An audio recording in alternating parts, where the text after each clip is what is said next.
Hi friends, പുതിയൊരു informative വീഡിയോയിലോട്ട് സ്വാഗതം. ഇന്ന് നമ്മോടൊപ്പം ഉള്ളത് UK recently truck driver licence കിട്ടിയ മനുവാണ്. മനുവിൻ്റെ വിശേഷങ്ങളൊക്കെ നമുക്ക് ചോദിച്ച് മനസ്സിലാക്കാം. ഹായ് മനു. ഹായ്. മനു നാട്ടിലെവിടെയായിരുന്നു? നാട്ടിൽ ചങ്ങനാശ്ശേരി. UK വന്നിട്ട് ഒരുപാട് നാളായോ? ഇപ്പം 2.5 വർഷം. 2 വർഷമായി. മനു, എന്താണ് ഈ ട്രക്ക് ഡ്രൈവിംഗ് ലൈസൻസ് എടുക്കാനുള്ളൊരു കാരണം? എന്താണ് ഈ ജോലിയുടെ ഒരു ക്രേസ് ഒക്കെ ഉണ്ടായിരുന്നോ? ക്രേസ്, ഞാൻ സിംഗപ്പൂരിലായിരുന്നു. ഇവിടെ വരുന്നതിന് മുമ്പ് ഒരു 10 വർഷം സിംഗപ്പൂരിലാണ് ജോലി ചെയ്തിരുന്നത്. സിംഗപ്പൂരിൽ കണ്ടെയ്നർ പോർട്ടിൽ ട്രെയിലർ ഡ്രൈവറായിട്ടാണ് ജോലി ചെയ്തിരുന്നത്. അപ്പോൾ ഇവിടെ വന്നപ്പോൾ തൊട്ടേ വേറെ പല ജോലികൾ ചെയ്തുകൊണ്ടിരിക്കുക. അപ്പോൾ എങ്ങനെയും തിരിച്ച് ഞാൻ ചെയ്തിരുന്ന ആ ജോലി തന്നെ പോകണമെന്നുള്ള ആഗ്രഹം കൊണ്ടാണ് ഈ ട്രക്ക് ലൈസൻസ് നോക്കിയത്. ഈ ഹെവി ഡ്രൈവിംഗ് ലൈസൻസ് എടുക്കാനായിട്ട് എവിടെ നമ്മൾ തുടങ്ങണം? എവിടെയാണ് സ്റ്റാർട്ട് ചെയ്യേണ്ടത്? കാറിൻ്റെ എടുത്ത് കഴിഞ്ഞ് 3 വർഷമായിരുന്നു മുമ്പൊക്കെ 3 വർഷം കഴിഞ്ഞ് ട്രെയിലർ എടുക്കാൻ പറ്റുള്ളായിരുന്നു, അപ്ലൈ ചെയ്യാൻ പറ്റുള്ളൂ. അപ്പോൾ കോവിഡ് ടൈമിൽ അവർ ട്രെയിലർ ഡ്രൈവേഴ്സിൻ്റെ ഇത് വന്നപ്പോൾ ഷോർട്ടേജ് വന്നപ്പോൾ 6 മാസം ഉള്ളവർക്ക്, കാറിൻ്റെ ലൈസൻസ് എടുത്ത് 6 മാസം കഴിഞ്ഞവർക്ക് ട്രെയിലർ ലൈസൻസിന് അപ്ലൈ ചെയ്യാം. അപ്പം ഞാൻ ലൈസൻസ് കിട്ടി. പിന്നെ അധികം വെയിറ്റ് ചെയ്യാൻ നിന്നില്ല. 1 മാസം കഴിഞ്ഞപ്പോഴേ ഞാൻ ഇതിൻ്റെ തിയറി നമുക്ക് കാറിൻ്റെ പോലെ തന്നെ മൊബൈലിൽ ഡൗൺലോഡ് ചെയ്യാം. 3 തിയറിയാണ്. കാറിന് ഒരു തിയറി എക്സാം ബുക്ക് ചെയ്യണം. അത് ഞാൻ തന്നെ ഈ സാധനം ഡൗൺലോഡ് ചെയ്ത് ആപ്പ് ഡൗൺലോഡ് ചെയ്ത് 3 ആപ്പ് ഡൗൺലോഡ് ചെയ്ത് ഒരാപ്പ് പറയുന്നത് 100 ക്വസ്റ്റ്യനാണ്. നമ്മളവിടെ ചെയ്യുന്നത് 2 മണിക്കൂർ. കാരണം 1 മണിക്കൂറല്ലേ, ഇത് 2 മണിക്കൂർ ടെസ്റ്റ്. അവിടെ ഇരുന്നുള്ള ടെസ്റ്റ്. പാസ് മാർക്ക് ഒക്കെ എങ്ങനെയാണ്? 100-ൽ 85 പാസ്സാകണം. 85 പാസ്സാകും നമ്മൾ. അതോ ഒരു തിയറി. രണ്ടാമത്തേത് ഹസാഡ് എന്ന് പറയും. കാറിൻ്റെ കൂടെ ലാസ്റ്റ് ഒരു ഹസാഡ്, അത് ഇതിന് 1.5 മണിക്കൂർ ഹസാഡ്. അത് നമ്മൾ സെപ്പറേറ്റ് ആയിട്ട് വേറെ ബുക്ക് ചെയ്യണം. ഒന്നിൽ ഇത് എടുത്ത അതേ ദിവസം തന്നെ ചെയ്യാം, അല്ലെന്നുണ്ടെങ്കിൽ വേറെ ദിവസം, രണ്ടാമത്തെ ദിവസം ഇതിനു വേണ്ടി ബുക്ക് ചെയ്ത് പോയി ഇരുന്ന് ഈ വീഡിയോ മാത്രം നോക്കി ഇരുന്ന് ചെയ്തിരിക്കുക.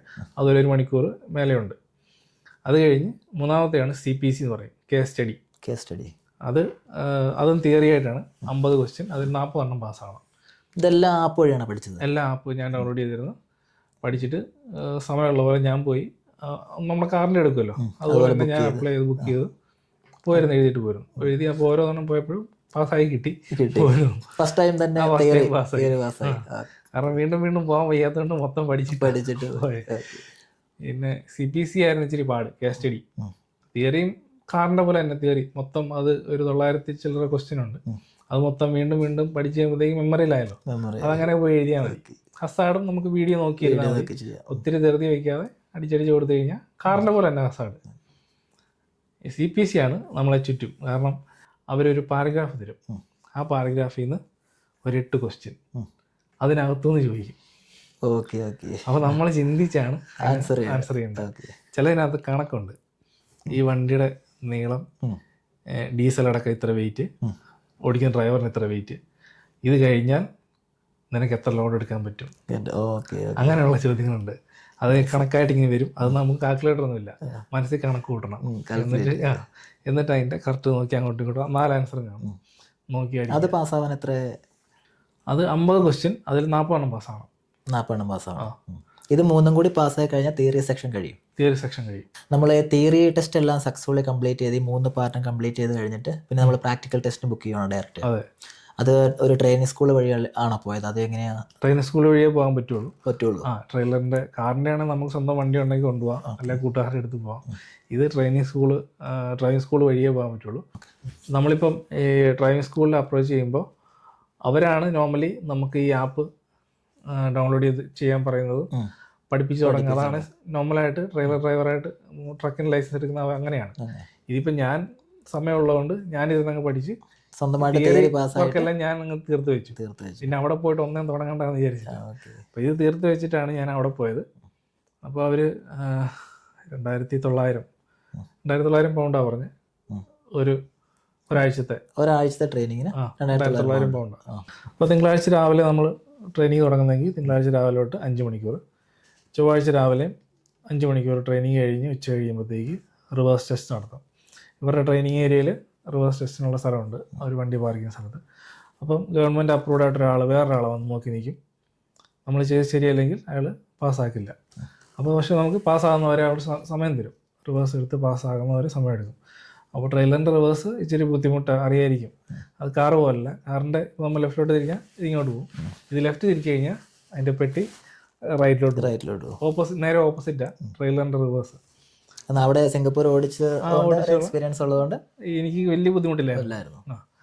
എന്നാലും ഇവരുടെ ഒരു ഫ്രെയിമുണ്ട്, വര വരച്ചിട്ടുണ്ട്, അതിന് പുറത്ത് പോകാൻ പറ്റില്ല, അതിനുള്ളിൽ നിന്നുകൊണ്ട് ചെയ്തതാണ്. പുറത്ത് പോയി കഴിഞ്ഞാൽ അവർ ഫെയിൽ എന്ന് പറയും, വീണ്ടും നീ ഒന്നേന്ന് ചെയ്താൽ പറയും.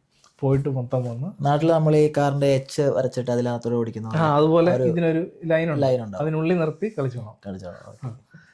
പിന്നെ അത് കഴിഞ്ഞാൽ അതിൻ്റെ ഒരു പാസ് സർട്ടിഫിക്കറ്റ് ചെയ്തു, 3B ടെസ്റ്റ് പാസ്. പിന്നെ ബുധനാഴ്ച വീണ്ടും ട്രെയിനിങ്. ഈ ടെസ്റ്റ് ഡേ വെള്ളിയാഴ്ച ആയിരിക്കും, വെള്ളിയാഴ്ച രാവിലെയാണ്. അപ്പോൾ അന്ന് ടെസ്റ്റ് നടക്കുന്ന വഴി കൂടെ എല്ലാം ഇവർ കൊണ്ടുപോകുന്നു, എങ്ങനെ ഏത് വഴിക്ക് എങ്ങനെ എടുക്കണം, സയൻസ് എങ്ങനെ, റോഡ് സയൻസ് നോക്കിയാണ് മെയിനായിട്ട് പോകേണ്ടത്. അവരിങ്ങനെ ഇതിലിരുന്ന് നമുക്ക് മാപ്പൊന്നും ഇട്ട് തരില്ല, റോഡ് സൈൻ മാപ്പില്ല. ആദ്യം കുറച്ച് നേരം അവർ പറയും, ഞാനിങ്ങനെ പറയും, ലെഫ്റ്റ് റൈറ്റ് പറയും. അത് കഴിയുമ്പോഴത്തേക്ക് അവർ പറയും ഞാനിനി സൈൻ നോക്കി നീ ഓടിക്കാൻ പറയും. അപ്പോഴത്തേക്ക് അവർ പറയത്തുള്ളൂ, ഇവിടുന്ന് മാഞ്ചസ്റ്റർ എയർപോർട്ട് എന്ന് പറഞ്ഞു കഴിഞ്ഞാൽ ഞാൻ ഈ സൈഡിൽ വരുന്ന ഇത് നോക്കിക്കോണം, മാഞ്ചസ്റ്റർ എയർപോർട്ട് ഈ റൗണ്ടിനകത്ത് നോക്കുക, മാഞ്ചസ്റ്റർ എയർപോർട്ട് എങ്ങോട്ടാണ് അത് നോക്കി പോകണം, റൗണ്ടിൽ നിന്ന് നാലാമത്തെ. പിന്നെ ചിലവൻ പറയും നെക്സ്റ്റ് റൗണ്ട് അബൌട്ടിൽ നിന്ന് റൈറ്റ്, അതിനടുത്തതിൽ നിന്ന് ലെഫ്റ്റ്, അങ്ങനെ പെട്ടെന്ന് രണ്ടും ഒന്നിച്ച് പറയും. അപ്പോൾ അത് നമ്മൾ മനസ്സിൽ വെച്ചോണം, മനസ്സിൽ വെച്ചേച്ച് ആ റൗണ്ടിൽ നിന്ന് റൈറ്റ്. റൗണ്ട് അബൌട്ട് പൊതുവെ എല്ലാവർക്കും ഒരു ഡിഫിക്കൽട്ട് ആയിട്ട് ടാസ്ക് ആണ്, എല്ലാവരും ബുദ്ധിമുട്ടാണ്. കാരണം തന്നെ അറിയാമല്ലോ എങ്ങനെയാണ് നമ്മളെ നാട്ടിൽ നിന്ന് വരുന്നവർക്ക് കൊണ്ട് നടക്കുന്നത് എങ്ങനെയാണ്. അപ്പോൾ അതൊന്നായി വരുമ്പോഴത്തേക്കായിരിക്കും ഈ സാധനം അതിനേക്കാൾ ബുദ്ധിമുട്ടാണ്. കാരണം ഇത് കൊണ്ട് നിർത്തുമ്പോഴത്തേക്ക് ഇത് ട്രക്കിന് വേണ്ടി പ്രത്യേക ലൈനൊന്നുമില്ല, കാറിനുള്ള സ്പേസേ ഇതിന് കൊടുത്തിട്ടുള്ളൂ. അപ്പോൾ ഇത് ചെന്ന് നിൽക്കുന്ന സമയത്ത് കാറിൻ്റെ അടുത്ത ലൈനിൻ്റെ അവൻ്റെ സ്പേസ് കുറച്ച് എടുത്തേ നിൽക്കാൻ പറ്റും. അല്ലെ ബാക്ക് ടയർ ഈ കെർബ് വരുന്നുണ്ടല്ലോ, കെർബേ കയറിയാൽ അത് ഫെയിലായി. അപ്പോൾ ഫെയിലായി, ഈ ടച്ച് ചെയ്ത ഫെയിലായി, ടച്ച് ചെയ്യാൻ പാടില്ല. അതിന് അവൻ്റെ ലൈനൂടെ ഇച്ചിരി കയറ്റി എടുക്കാൻ പറ്റുള്ളൂ. അപ്പോൾ ഈ റൗണ്ട് എത്തുന്നതിന് മുന്നേ അയാളതൊക്കെ എനിക്ക് പറഞ്ഞു തന്നൊരു ഇതൊക്കെയാണ്. റൗണ്ട് എത്തുന്നതിന് മുന്നേ തന്നെ ഇപ്പം റൗണ്ട് അബൌട്ടിൻ്റെ ഇത് കാണുമല്ലോ, അത് നമുക്ക് നെക്സ്റ്റ് ലെഫ്റ്റ് ആണ് റൈറ്റ് ആണെങ്കിലും കെർബേ കയറാൻ പാടില്ല. അപ്പോൾ ആ റൈറ്റിൽ വരുന്നവൻ്റെ ലൈൻ ഇച്ചിരി കയറി വേണം, ആ വൈറ്റ് ലൈനെ കയറ്റി അവിടെ കൊണ്ട് നിർത്താവുള്ളൂ. അടുത്തെത്തി നിൽക്കാന്ന് കഴിഞ്ഞാൽ ചിലർ വെറുതെ വെച്ച് കാറ് വന്നു കഴിഞ്ഞാൽ അവനെ ബ്ലോക്ക് ചെയ്തെന്നാകും, അത് ചെയ്യാൻ പാടില്ല. നേരത്തെ തന്നെ ഈ ലൈനിൽ പിടിച്ച് കെർബേ കയറാതെ നോക്കി അങ്ങനെ നിർത്തിക്കണം. പിന്നെ റൗണ്ടിൽ നിൽക്കുമ്പോഴത്തേക്കാണ് ഒന്നാമത്തെ പിന്നെ അടുത്ത ബുദ്ധിമുട്ട് വരുന്നത്. കാറെന്ന് പറഞ്ഞാൽ നമുക്ക് പെട്ടെന്ന് ആക്സിഡൻറ്റ് കൊടുത്ത് തെറിച്ച് പോകും. ഇതൊരു 5 കാറിൻ്റെ സ്പേസ് വേണം, ബാക്കിലോട്ട് ഇങ്ങനെ നിൽക്കില്ല. അപ്പോൾ ഒന്ന് ആഞ്ഞ് കാലെടുത്താലും നീങ്ങത്തില്ല. ഒരു ടണ്ണിൻ്റെ വെള്ളം ക്യാനുണ്ടല്ലോ, അങ്ങനത്തെ 8 ക്യാൻ ഇങ്ങനെ അടുക്കി വെച്ചേക്കുക.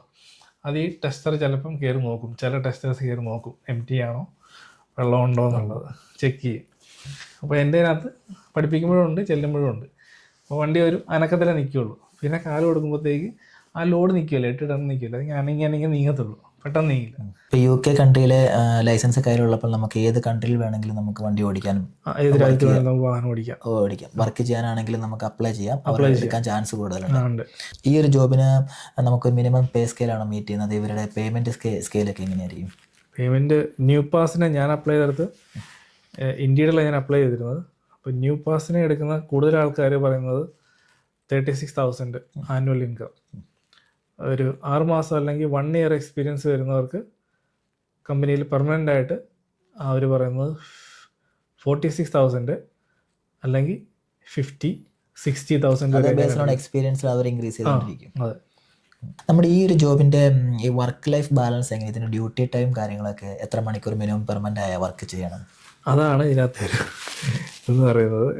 തിങ്കൾ ടു വെള്ളി അല്ലെങ്കിൽ ചൊവ്വ ടു ശനി, ആഴ്ചയിൽ 5 ദിവസം കണ്ടിന്യൂസ് വർക്ക് ചെയ്യണം. അത് നമുക്ക് ഒരു ദിവസം 9 മണിക്കൂർ, അല്ലെന്നുണ്ടെങ്കിൽ ഒരാഴ്ചയിൽ 3 ദിവസം 10 മണിക്കൂർ ഓടിക്കാം. ഇതൊക്കെ അവർ മോണിറ്റർ ചെയ്തുകൊണ്ടിരിക്കുമോ? മോണിറ്റർ ചെയ്യും. നമ്മുടെ ലൈസൻസിൻ്റെ കൂട്ടത്തിൽ ഒന്ന് കാറിൻ്റെ ഇതെല്ലാം കൊണ്ട് വരുന്ന ഒരു ലൈസൻസ്, കാറിൻ്റെ ലൈസൻസ് വരുന്നില്ല, അതിൻ്റെ കൂടെ തന്നെ ട്രെയിലറിൻ്റെ ആഡ് ചെയ്ത ലൈസൻസ് CPC എന്ന് പറയും, കേസ് സ്റ്റഡി. അതിൻ്റെ പാസ്സായ ഏത് കമ്പനിയിൽ എടുക്കുമ്പോൾ അവർ CPC കാർഡ് ഉണ്ടോ എന്ന് ചോദിക്കും. CPC കാർഡ് എന്ന് പറയുന്നത് നമ്മൾ മുമ്പ് ഞാൻ ആദ്യം പറഞ്ഞിരുന്നു തിയറി പോയി പാസ്സായി ടെസ്റ്റ് പാസ്സായി എന്ന് പറയുന്നില്ലേ, അതുപോലെ തന്നെ ഈ CPCയുടെ മോഡ്യൂൾ 4 ഉണ്ട്. അത് മോഡ്യൂൾ 4 എന്ന് പറഞ്ഞാൽ ഈ CPC നമ്മൾ ടെസ്റ്റ് പാസ്സായവർക്ക്, ഡ്രൈവിംഗ് ടെസ്റ്റും പാസ്സായവർക്ക് CPCയുടെ മോഡ്യൂൾ 4 ഒരു ടെസ്റ്ററാണ്, ഗവൺമെൻറ് അപ്രൂവ്ഡ് ടെസ്റ്ററാണ്. അയാൾ വന്ന് നിൽക്കുമ്പോഴത്തേക്ക് ഒരു 20 മിനിറ്റ് തൊട്ട് 30 മിനിറ്റ് വരെ ഈ വണ്ടിയെ പറ്റി അയാൾ കുറേ ചോദ്യങ്ങൾ ചോദിക്കും. അപ്പോൾ ഇതിൻ്റെ ചുറ്റും നടന്നെല്ലാം പറഞ്ഞു കൊടുക്കണം. അയാൾ ചോദിക്കുന്നത് ടയറിൻ്റെ ഡെപ്ത് എങ്ങനെ ചെക്ക് ചെയ്യും, ടയർ കണ്ടീഷൻ എങ്ങനെയാണ് നീ രാവിലെ ചെക്ക് ചെയ്യുമെന്ന് ചോദിച്ചു കഴിഞ്ഞാൽ അതിനെപ്പറ്റി കുറേ ഇതുണ്ട്. അതെല്ലാം show me tell me questions പോലെ ഇതിനുണ്ട്. ഇപ്പം നമ്മൾ ഇതുകൊണ്ട് ഈ ലോങ് ഒക്കെ പോകുന്നതല്ലേ, രാജ്യം വിട്ട് ഫ്രാൻസിലും പോയിട്ട് തിരിഞ്ഞു വരുമ്പോഴത്തേക്ക് നീ നമ്മുടെ കൂടെ ആ വാഹനത്തിൽ ഇല്ലീഗലായിട്ട് ആരെങ്കിലും കയറുന്നുണ്ടോ, നമ്മൾ കയറ്റുന്നുണ്ടോ, അല്ലെങ്കിൽ നമ്മളറിയാതെ വേറെ ആരെങ്കിലും കയറിയിരിക്കുന്നുണ്ടോ എന്നൊക്കെ ചെക്ക് ചെയ്യാം. അങ്ങനെ ചെക്ക് ചെയ്യാം. അതൊക്കെ ഇവർ ഈ CPC ടെസ്റ്റിൽ പഠിപ്പിക്കുന്നതാണ്. ആ ചോദ്യങ്ങളൊക്കെ ഈ ടെസ്റ്റർ വന്നിരുന്ന് ചോദിക്കും. വണ്ടിയെപ്പറ്റി ചുറ്റും നടന്നെല്ലാം ചോദിക്കും. എന്തൊക്കെ എങ്ങനെ ചെക്ക് ചെയ്യേണ്ട, വണ്ടിയെപ്പറ്റി സേഫായിട്ട് വണ്ടി ഇങ്ങനെ കൊണ്ടു നടക്കാം. അതാണ് CPCയുടെ മോഡ്യൂൾ 4. അത് പാസ്സായി കഴിയുമ്പോഴാണ് ഒരു കാർഡ് നമുക്ക് ഓൺലൈനിൽ അവർ വീട്ടിൽ സെൻഡ് ചെയ്ത് തരികയാണ്. ലൈസൻസ്, CPC കാർഡ്, പിന്നെ വരുന്ന ടാക്കോഗ്രാഫ് കാർഡ്. ടാക്കോഗ്രാഫ് കാർഡ് എന്ന് പറയുന്നത് സിമ്മ് പോലെ ഇരിക്കും. അപ്പോൾ അത് നമ്മൾ രാവിലെ ഡ്യൂട്ടിക്ക് കയറുന്ന ടൈം ഇതിലാണ്. എല്ലാ ട്രക്ക്, കാറിന് തൊട്ട് മേലോട്ടുള്ള എല്ലാ വാഹനങ്ങൾക്കും CPC ഒരു ടാക്കോഗ്രാഫ് മെഷീനുള്ള എല്ലാ വണ്ടിയിലും അത് മേളിൽ നമ്മൾ കാർഡ് ഇട്ട് നമ്മുടെ ടൈം, കയറിയ ടൈമും പേര് കറക്റ്റാണോ ചെക്ക് ചെയ്യുക, ടൈം കൊടുക്കുക. അത് കഴിഞ്ഞ് ഒരു ദിവസം നമുക്ക് 4.5 മണിക്കൂറേ കണ്ടിന്യൂസ് ഓടിക്കാൻ പറ്റുള്ളൂ. 4.5 മണിക്കൂർ കഴിയുമ്പോഴത്തേക്ക് 45 മിനിറ്റ്സ് ബ്രേക്ക് എടുത്തിരിക്കണം. 45 മിനിറ്റ്സ് ബ്രേക്ക് അതിൽ അഡ്ജസ്റ്റ് ചെയ്യാനുള്ളതുണ്ട്. ബ്രേക്കിലേക്ക് പോകുന്നത്, റെസ്റ്റ് എടുക്കുക, എല്ലാം മോണിറ്ററിംഗ് ആണ്. 4.5 മണിക്കൂർ കൂടുതൽ ഞാൻ ഓടിച്ചുകൊണ്ടേ ഇരിക്കുകയെന്നുണ്ടെങ്കിൽ പോലീസ് വഴിയിൽ സ്പോട്ടിലേക്ക്. അതുപോലെ ഒരു ദിവസം 4 - 9 മണിക്കൂറാണ് ഒരു ദിവസം ഓടിക്കാൻ പറ്റുന്നത്. മുമ്പ് പറഞ്ഞ പോലെ ആഴ്ചയിൽ 3 ദിവസം 10 മണിക്കൂർ വരെയാണ്. 10-ന് മേളിൽ പോകാൻ പാടില്ല. ഇപ്പം 9 കഴിഞ്ഞ് ഒരു 10 മിനിറ്റ് കൂടെ ആയാലും അത് 10 കണക്ക്, 10 മണിക്കൂറിന് കണക്ക് കൂട്ടുക. 10 മണിക്കൂർ കഴിഞ്ഞ് ഇറങ്ങി കഴിഞ്ഞാൽ 11 മണിക്കൂർ റെസ്റ്റ് മസ്റ്റായിട്ടും വേണം. ഇതിൽ റെസ്റ്റ് പോയിട്ടാണ് ഈ ടാക്കോഗ്രാഫ് പുറത്തെടുക്കുകയുള്ളൂ. അത് റെക്കോർഡ്, അല്ലാണ്ട് എടുക്കാൻ പറ്റില്ല. റെസ്റ്റ് അതിനകത്ത് ഒരു ഓപ്ഷൻ ഉണ്ട്. നമുക്ക് ഇത് പഠിക്കുന്ന സമയത്ത് ടെസ്റ്റിന് മുമ്പ് ഇവരെല്ലാം പഠിപ്പിക്കും. റെസ്റ്റിലേക്ക് പോയിട്ട് അത് ക്ലിക്ക് ചെയ്ത് പുറത്തെടുക്കുക, കാർഡ് എടുക്കുക. അപ്പോൾ തൊട്ട് എൻ്റെ റെസ്റ്റ്. പിന്നെ 11 മണിക്കൂർ കഴിഞ്ഞിട്ടേ എനിക്ക് കാർഡ് ഇടാൻ പറ്റുള്ളൂ. ഇപ്പോൾ UK ഒരുപാട് പേര് പുതിയതായിട്ട് ജോലി അന്വേഷിക്കുന്ന ടൈമാണ്. അപ്പം ജോലി പുതിയതായിട്ട് അന്വേഷിക്കുന്ന മലയാളികൾക്ക് എന്തൊക്കെ ടിപ്സ്, അഡ്വൈസ്, കാര്യങ്ങളൊക്കെ കൊടുക്കാനുള്ളത്? ഒരു വലിയ വണ്ടിയോട് താല്പര്യമുള്ളവർക്ക് ആണ് ഞാൻ പ്രിഫർ ചെയ്യുന്നത്. ഇത് പാസ്സായി കഴിഞ്ഞാൽ ഇത് നല്ല ജോലി സാധ്യതയുള്ളതാണ്. UK ലൈസൻസ്, ട്രക്ക് ലൈസൻസ് കിട്ടി കഴിഞ്ഞാൽ ഏത് രാജ്യത്തിൽ നമുക്ക് അപ്ലൈ ചെയ്യാവുന്നതാണ്. UK ഇപ്പോൾ ഷോർട്ട് ഓക്യുപ്പേഷൻ ലിസ്റ്റിലുള്ളത് കൊണ്ട് സ്പോൺസർഷിപ്പിന് ചാൻസും ഉണ്ട്. ഉണ്ട്. അപ്പോൾ thank you Manu, thank you so much. ഈ ജോബ് എക്സ്പീരിയൻസ് ഞങ്ങളുമായി ഷെയർ ചെയ്തതിന് thank you so much. Thanks.